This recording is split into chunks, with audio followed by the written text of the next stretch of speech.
નમસ્કાર મિત્રો, આપણે ફરી આજે એક નવા રિઝલ્ટ સાથે કોઠા ગામ છે અહીંયા ભાડલીની બાજુમાં દાંતીવાડા તાલુકાનું. તો આપણે એક નવા રિઝલ્ટ સાથે ફરી છીએ. અહીંયા આગળ રામસિંહભાઈ છે, સવસીભાઈ છે અને અમારા મિત્ર છે બાજુમાં. તો માજીને અમે લોકોએ અમુક દિવસ પહેલાં એક પ્રોડક્ટ આપી હતી જે રેનેટસ નોવા છે, જે એક ફૂડ સપ્લિમેન્ટ છે. તો એનાથી અમને શું સારું થયું છે સવસીભાઈ કહેશે. આમાં ગેસ એસિડિટીનો પ્રોબ્લેમ હતો અને વામ માટેનો પ્રોબ્લેમ હતો. એ બહુ સારી રીતે રિઝલ્ટ મળ્યું છે. એમને 15 થી 20 દિવસ રેનેટસ નોવાનો પ્રોડક્ટ ચાલુ કરેલી છે. બરાબર, બહુ જોરદાર રિઝલ્ટ મળેલું છે. ઓકે માજી, તમને શું શું તકલીફ હતી જેમાં તમને સારું થયું છે? પહેલું તો આપણે કબિયાત હતો. બરોબર. પછી આ પેટ ભરવા વળતું. બરોબર, એસિડિટી. હા. અચ્છા.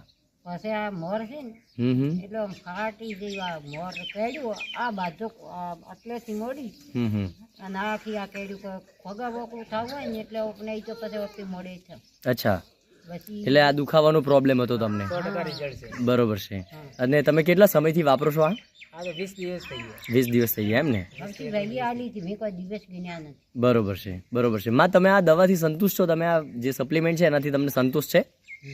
બરોબર છે. તમને સારું લાગે છે ને આનાથી? મને તો સારું લાગે. ઓકે, ખૂબ સરસ, થેન્ક યુ વેરી મચ. તો તમે લોકો માટે શું કહેવા માંગો છો?